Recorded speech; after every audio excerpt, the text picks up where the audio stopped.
Welcome to your Webby with Christine Collins. Welcome to Neuro-Informed Messaging. Right now, as we are chatting here today, someone may be landing on your offer post or sales page or discovering you for the first time. How is that message resonating for them? And have we constructed an environment that makes them feel both excited and safe to buy from you? So today we're going to chat through some insights that will help to make your messaging and marketing more connecting based on your clients' neuroscientific needs as they're engaging with your offers. We'll take a look at how to make our messaging more inclusive based on those decision-making styles and peek at marketing from a neuro-informed perspective. Now, you may already know a little bit about me, but very briefly, I'm Christine Collins, and I help Intuitive Solopreneurs with niching, desire-based marketing, and messaging for your clients, as well as mindset support for you through hypnosis, EFT, and yoga nidra. Together, we can ensure that your messaging magically attracts that niched, aligned client while also taking good care of you and your mindset. My background is in both psychology and marketing with a master's in both, and I'm also a certified master NLP hypnotherapist, EFT practitioner, and yoga nidra instructor. So let's talk a little about what desire-based marketing is and isn't. When you think about any negative message that you have ever received, whether it's been in recent years from someone else's marketing or from an ex or a partner or going back to your childhood, when you really dissect it, you can find an underlying motivation.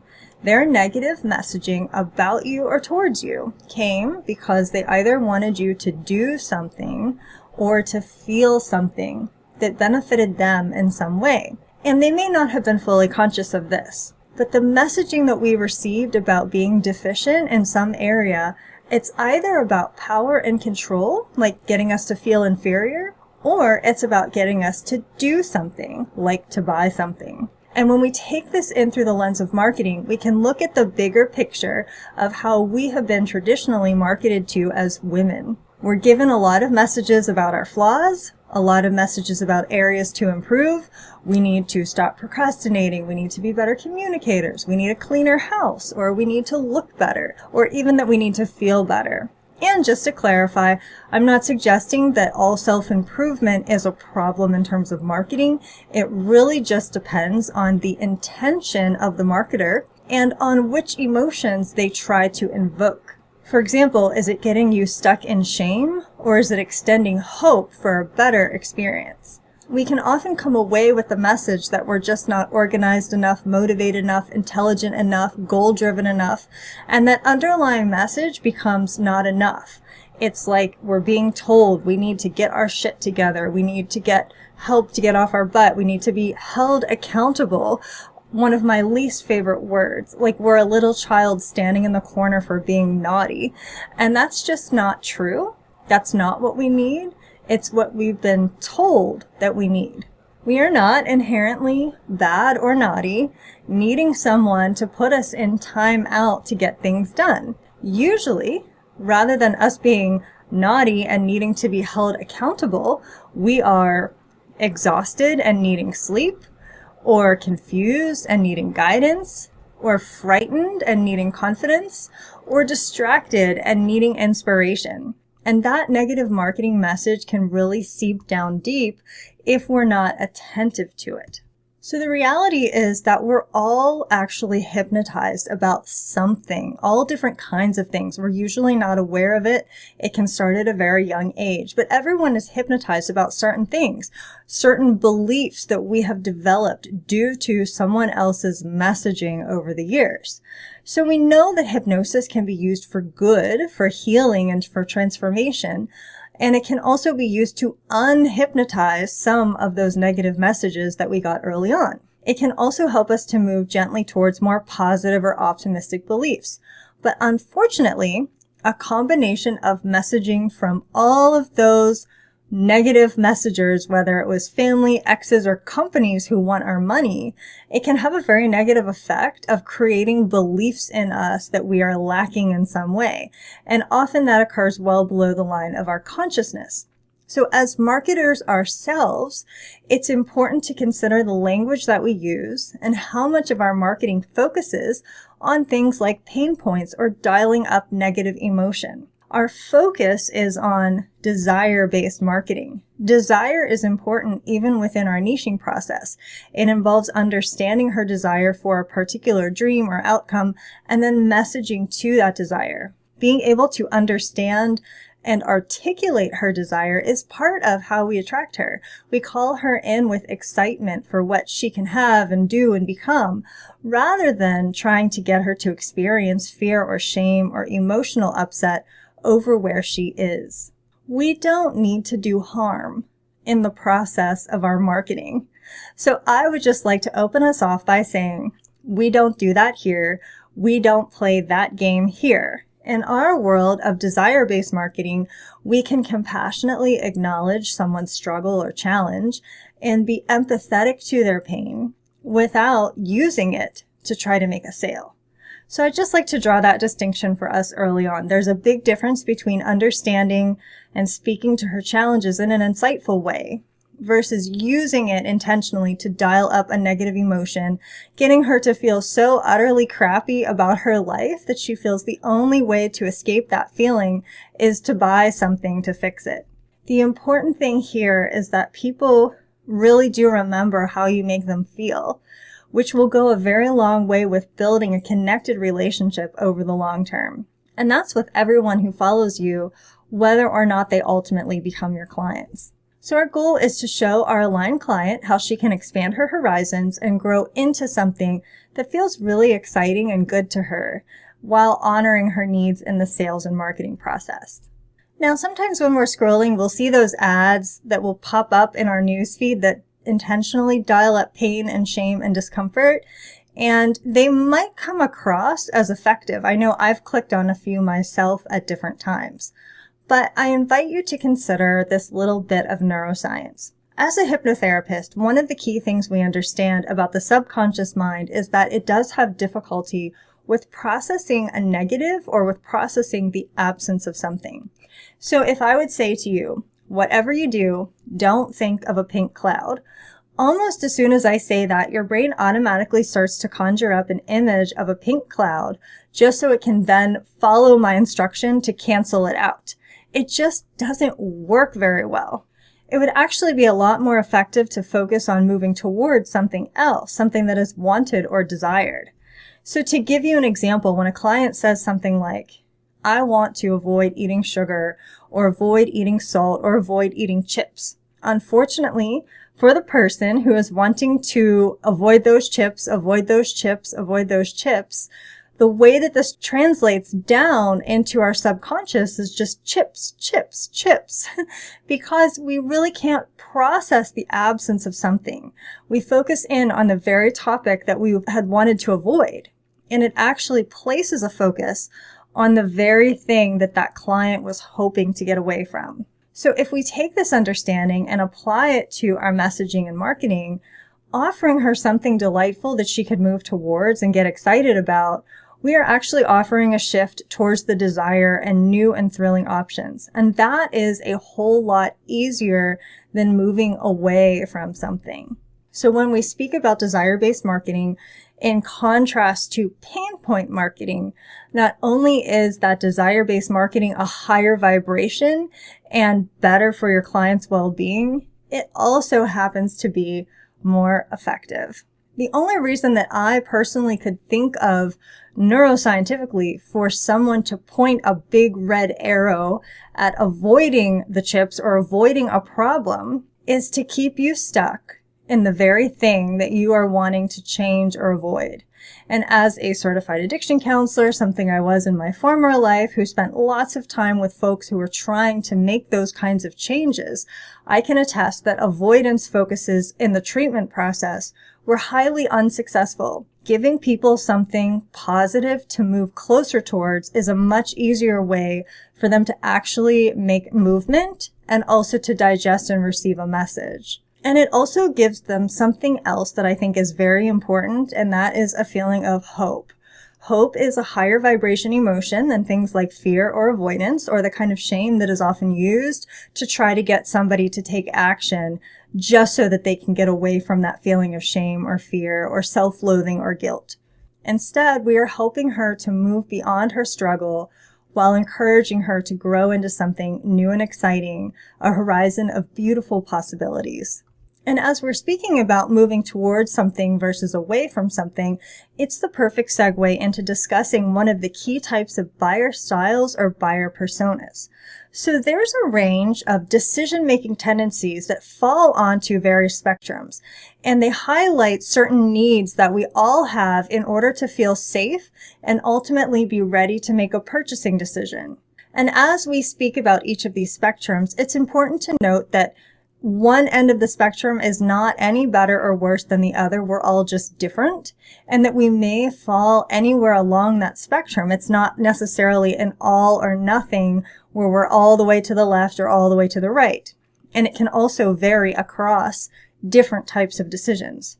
So the first of these spectrums has to do with whether someone is most incentivized to move towards something delightful or incentivized to move away from something painful or unpleasant.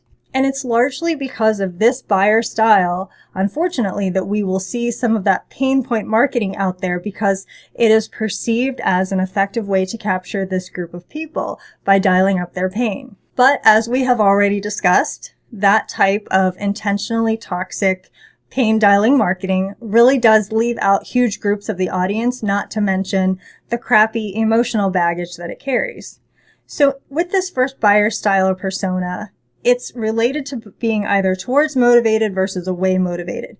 So you'll have a percentage of people that are motivated mostly to take action based on their desire to move towards something exciting, while another group is more highly motivated to drive themselves away from something painful or unpleasant. We can understand these unique differences without using them to be manipulative. Rather, it just gives us the compassion and the insight to better understand their lived experience. We can show them that we get it. We understand their situation. We can show our empathy and compassion without deliberately dialing up their pain or making them feel worthless just so that they'll buy something. And when we speak from the heart with understanding with what she's going through, it creates a safe space for her to feel seen and understood, which is obviously worlds apart from using that understanding in a sleazy way to shame her or cajole her into a decision. So here we can speak to the journey and the challenges or the relevant heartache or emotion, but then we ultimately want to nudge her towards that hopeful feeling that lies in what is possible for her. Another spectrum of buying styles has to do with someone making a decision based on their own reflection and thinking about it versus a group of people who absolutely must be able to talk to someone else and have a conversation about it with someone else first. So the folks that need to have that outside conversation would be considered external decision makers. They just simply need to be able to talk to a friend, a partner, a family member in order to process through their decision. In contrast, folks who are internal decision makers are more motivated by their own insights. They kind of go off into their cave and think through their decision and weigh it out for themselves, the pros and the cons, and they do it mostly on their own. And once again, neither is better or worse. For the external decision makers, they simply cannot make a decision without getting a weigh-in from another party. That could be a partner, a family member, a friend, or in some cases, they may need to hear from your previous clients. And this is where having testimonials can be very relevant. So, just a little PSA about testimonials. Testimonials are not about us showing off how great we are or how wonderful our clients think we are. That is actually not their purpose. They are actually an integral part of the decision-making process for external decision makers, for the folks who need to hear from someone outside of themselves. Some people really do just need to get that third-party insight or explanation from someone who has gone through the experience. It gives them reassurance that someone else has done this, someone has gone through the process of working with you, and it's real, it's legit, and they had a good experience. So it's important for us to honor those needs. We would never want to tell someone that they should figure it out for themselves. That's just being very dismissive of this particular buyer style. And in some cases, it's not even about a buyer style. There could be an agreement that they have within their household with their partner or their family in terms of their purchasing decisions. And we would never want to come in between someone's agreements with their partner or family. So as we're interacting with potential clients, we could ask ourselves, does this client need to check in with a partner or someone else? Do they need to see some testimonials? And have we made those readily accessible somewhere on our website or social media so that it's very easy for them to find? We could also avoid asking for any kind of an on-the-spot decision and instead give them the time and the opportunity to sleep on it or speak to someone else if they should need to. And we can forgive ourselves for anything that we may have done in the past mistakenly because of what we just didn't know. Today, we are older and wiser, and so from today, we can do it differently. So another buying spectrum has to do with length of time that someone needs to make a decision. Some people can make decisions very quickly, and there are others who need considerably more time to research. So, for example, if you have a group of friends that are going out to lunch at a restaurant, you may have one person at the table who can quickly glance over the menu and know exactly what they want right away, or at least by the time the server comes. At that same table, there may be someone else who takes much longer, or maybe they even went and Googled the menu before coming, and ahead of time they read all the descriptions and looked at the pictures and the reviews so that they could think through it, and they may still have a harder time deciding. We might say that that person needs to do a complete study of the details before choosing. So understanding our clients' needs in terms of these purchasing decisions, it's a big part of our responsibility and efficacy as marketers. We never want to put someone in a position where we're pressurizing them to make a decision too quickly that will feel out of alignment because they didn't have enough time. So instead, we can adapt our sales process in a way that accommodates both types of buyers. So on the one hand, you don't want to slow down someone who is of a more spontaneous nature, and they know what they want and they're ready to go. And at the same time, we also don't want to create a stressful, high-stakes environment for the person that needs more time. They need to do their research, they need to sleep on it, they need to think it over. And much of this is happening at a subconscious level. Not everyone is aware of their buyer style. I certainly didn't know of these differences myself early on. In fact, I had kind of a funny experience several years ago, a little story that I'll share with you. So this is back from when I was first combining households with my husband, and we were moving from having like all of his old furniture plus all of my old furniture, and we were now ready to finally buy our first couch together. Now, this was quite a few years ago, and it was before I had ever studied NLP or understood these buyer styles. So we had a 3-day sale that we needed to take advantage of for budgeting reasons. And the sale was like a Friday through Sunday. So going in, I actually was naive enough to believe that we were going to walk into that store on a Friday after work, pick out a great affordable couch, and be home in time for dinner that night. That's not what happened though. What actually happened is we went to the furniture store on Friday after work around 5 or 6 o'clock, and we looked at all kinds of options. We asked lots of questions, and the next thing we knew, the store was closing. It was like 10 o'clock at night. So we were there for a solid 5 hours or so, and they had actually already locked the doors, so they had to go and unlock the doors to let us out, and we still had not come to a decision. Now, what I didn't yet understand at that time is that my husband was just not the type of buyer who is ever going to be able to walk into and out of a store with a purchase like that in just a couple of hours. So we went back again the next day. And this time we started a little bit earlier in the day so that we'd have more time. But again, we closed them out at 10 o'clock at night. And again, they had to go and unlock the doors to let us out. and we were still without a couch.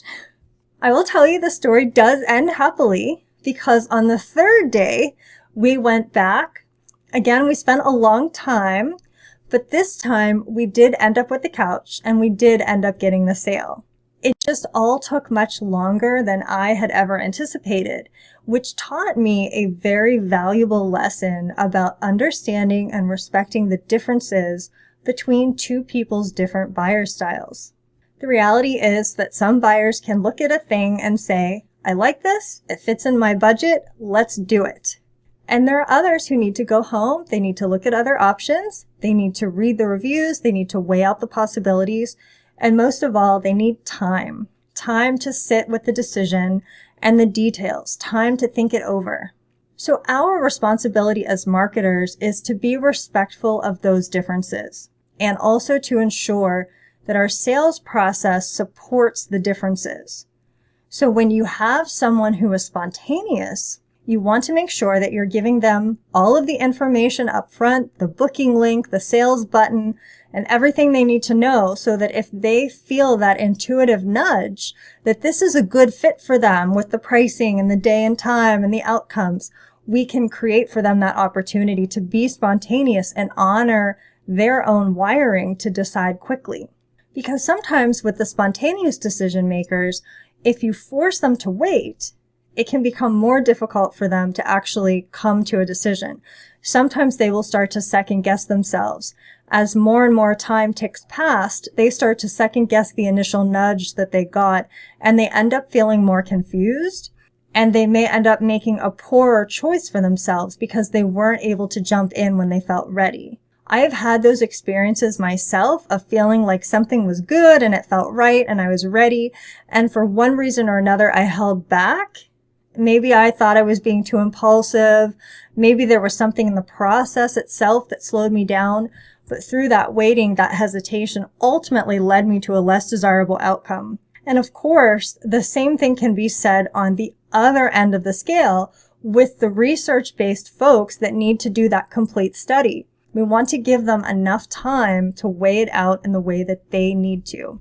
And during that time, while you're giving them the opportunity to reflect on it, you can continue to offer interaction through your content.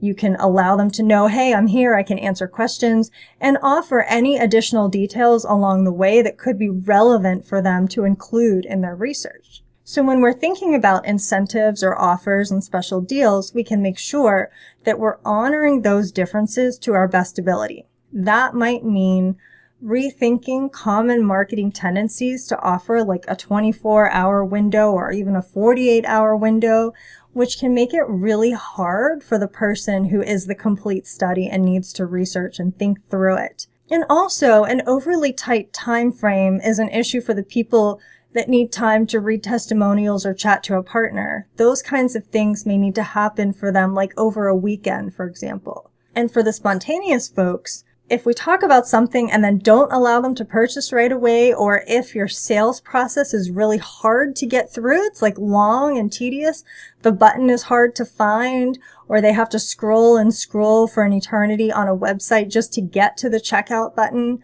they may just give up and leave because they wanted to be able to do it right then in the moment when they were ready. So it's helpful if we can have arrangements that really work well for both types of people. And doing that, we can be inclusive of everybody and not leave out the poor guy who just needed that extra time to decide about their couch. Now, another interesting buyer style has to do with how much and which types of information a person needs to make their purchasing decision. And that can range from having a big picture or bird's eye view of the goal versus having access to all the little details, the logistical pieces, the where, the when, on what platform, at what time. Sometimes I see marketing advice that I think is really unhelpful, that tells people things like, don't include the little details, just talk about the big picture outcomes. But in the context of what we're discussing today, that can be very minimizing for the clients who really need those details. It minimizes their very valid concerns about things like the day of the week or the time of day, the frequency or the length of the service. And that can make it hard for them to make a decision because they don't feel safe and that can harm the entire relationship and lead to more refund requests.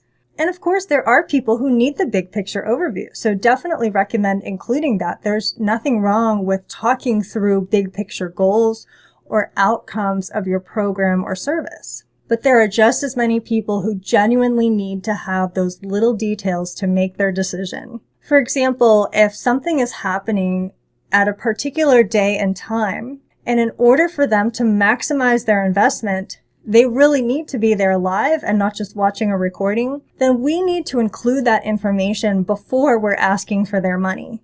Why should anyone have to pay for something if they don't know whether it will work with their schedule?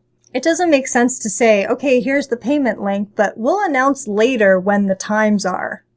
So they've already paid and they don't know going into it if they can actually attend.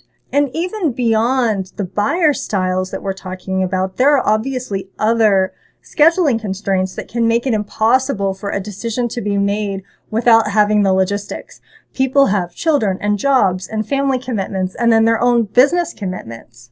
It's one thing if they're fully informed ahead of time that an event is like happening in the middle of the night for them or on a Sunday or a holiday, and they intentionally go into the purchase aware of that and accepting of that. But if there was a lack of transparency with those details, it becomes a very imbalanced power dynamic because they were not fully informed before handing over their money.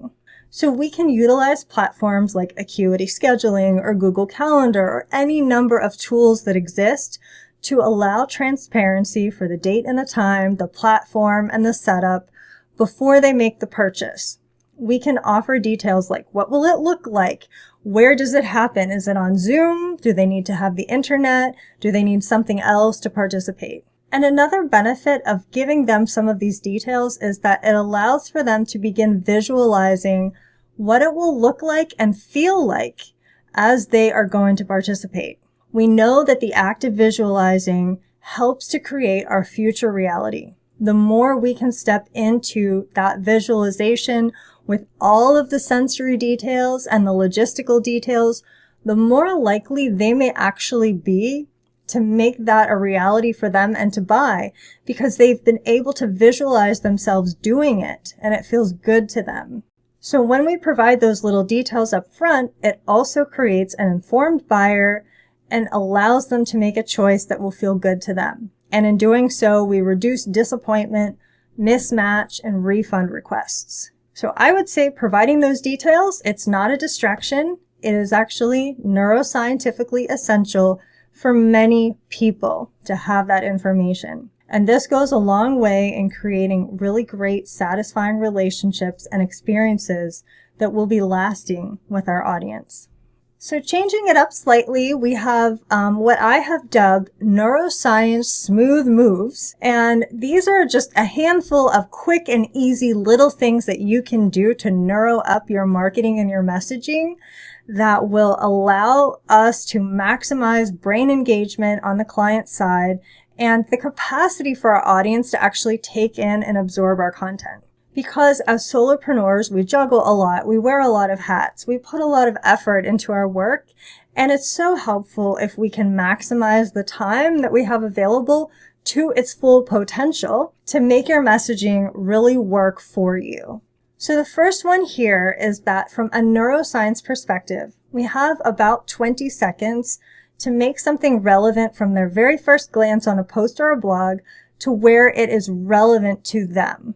So if we have some kind of big, long, chunky text introduction that's not really related to the key point, it can be very disengaging. If after those first 20 seconds we haven't made it relevant to them, we've already lost them. They've already scrolled past. So there are some ways that we can draw them in naturally, things like telling a story or asking a question or having some engaging visuals. If you are telling a story, it's important to capture them in the first few lines with something that ties into their own experience that relates to them and makes the story relevant or interesting to them. And then they're more likely to keep reading on even if it's a longer post. Because as you may know, most of us skim over, we don't read every word. Most people only read the first sentence of every paragraph and kind of skim over the rest. So just expect that going in and make sure that you're breaking up your paragraphs for maximum engagement. It helps to have a great opening and tell the story in a way that makes it immediately relevant to them. We can also use questioning to pull them in, asking a direct question or some kind of a call out to a specific group of people. Also using imagery or graphics that are very captivating can be helpful too. And when you do have that longer post, making sure you break it up visually. Doing that with separation, using spacing in between paragraphs. You can use bullets. You can use some emojis. You obviously don't want to overdo those things. But to some extent, breaking things up visually can make a big difference in helping them to follow along and digest it. So that first 20 seconds, we need to grab their attention and make the post or content relevant right away. Number 2, this one is related to how much time you have to deliver your key point before you lose your audience. And that time is 15 to 20 minutes. Humans just aren't capable of taking in material for longer than 20 minutes at a stretch. In the teaching world, we used to call it a brain break. We needed to take a brain break. So what happens is that after 15 or 20 minutes, they will just start to tune out with or without your permission. Their brain will just tune them out automatically. They're not doing it on purpose. It has nothing to do with how interesting you are as a speaker or a writer. It's just neuroscience. It's not realistic for someone to sit still for 90 minutes and listen without taking a break. Otherwise, they're just going to tune right out. So if you have a lot of material, like you're running a longer webinar or training, breaking it up into smaller segments, using little topic switches or pace switching or content change can be very helpful. And ideally, each of those little segments is under 15 minutes. But even better, if you can have a nice, sweet little 5 to 10 minute chunk of things, that's even more engaging. Brain breaks allow the brain to wake up out of its stupor, either by fully stopping or by making a change in your pace or tone or content. You could tell a joke. You could do something unexpected. You could switch gears and talk about something different. You can ask questions and get them involved, or you can have an activity for them. But these little brain breaks help your listener to actually take in the material better. So 15 minutes and then brain break. Otherwise, they'll miss the stuff that you hoped they would hear. So number 3, after teaching them something new or delivering new content, we have 24 hours to make it relevant to their life so that that new material sticks. Otherwise, the mind will just archive it and dump it back out unless it has been made applicable to their life in some way. So we need to find a direct application for that content within 24 hours. The easiest way to do that is to give them a takeaway action item. And because it needs to happen in 24 hours, I highly recommend that it be something really fast, really easy, like 2 minutes, something they can do instantly. You could have them write something down or put something in their calendar to revisit it later, or ask them a question to answer. But ideally, it's something really simple. They can do it in 2 minutes or less and directly apply that new material to their life. And our last little piece here for neuro-informed messaging is around learning styles and how they affect your client's ability to interact with your messaging and marketing. There are 3 overarching categories for learning: visual, auditory, and kinesthetic. So when you're providing content, whether that's a post, a course, a training, or everyday content, it's helpful if you can engage all 3. Research shows that around 65% of the population are visual learners. That means that they need to see something visual or be able to visually read text in order to truly digest material. You can use infographics, images, you can offer transcripts, you can have written text, you can have your videos be captioned.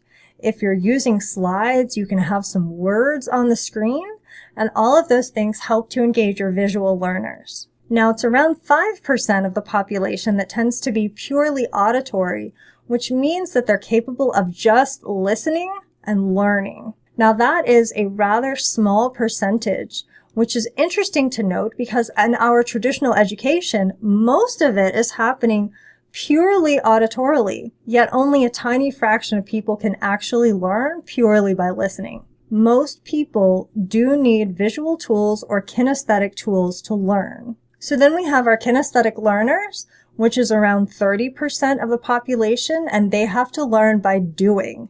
They need to do something active or something physical. And it doesn't have to be a big, grandiose action where they're like getting down on the floor and doing push-ups or something.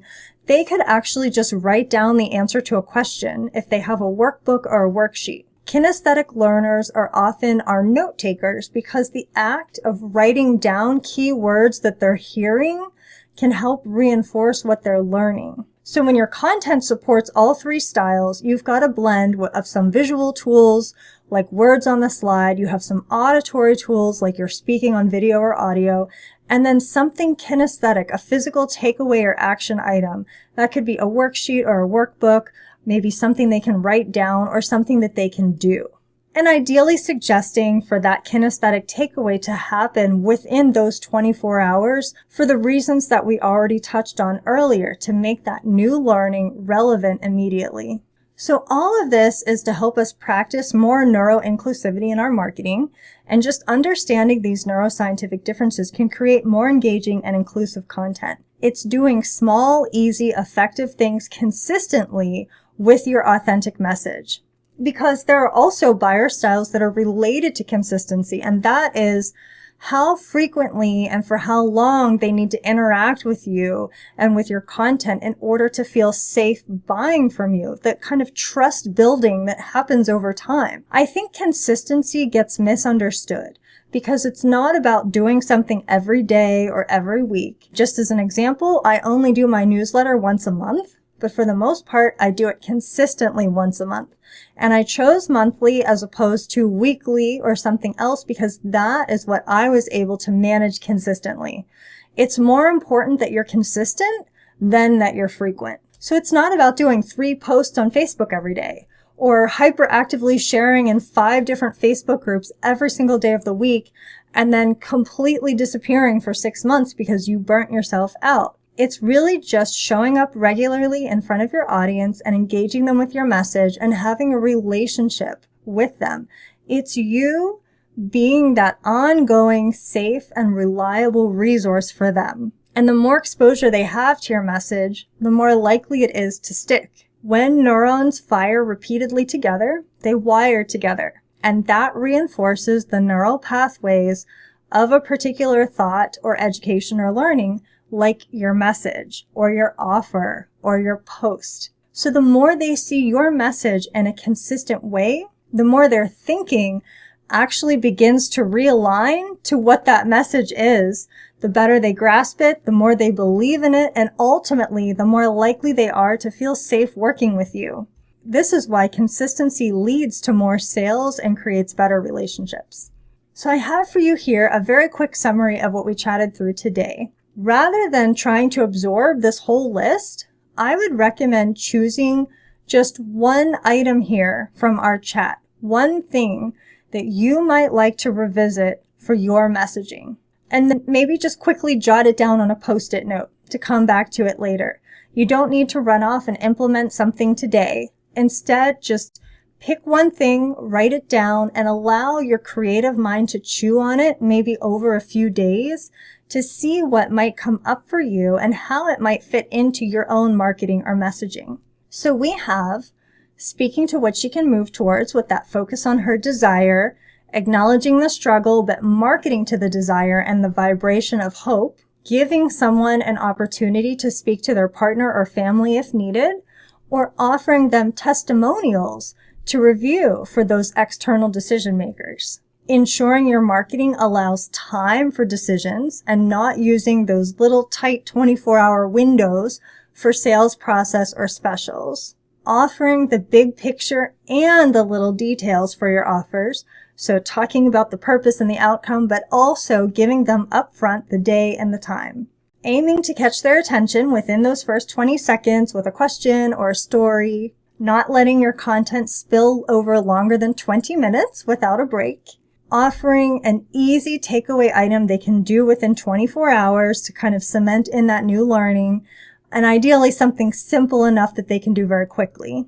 Offering a combination of visual, auditory, and kinesthetic tools, Perhaps it's a slide with text on it, or getting your videos captioned, or offering a workbook or takeaway. And finally, being inclusive and being consistent, however that fits into your capacity to do so.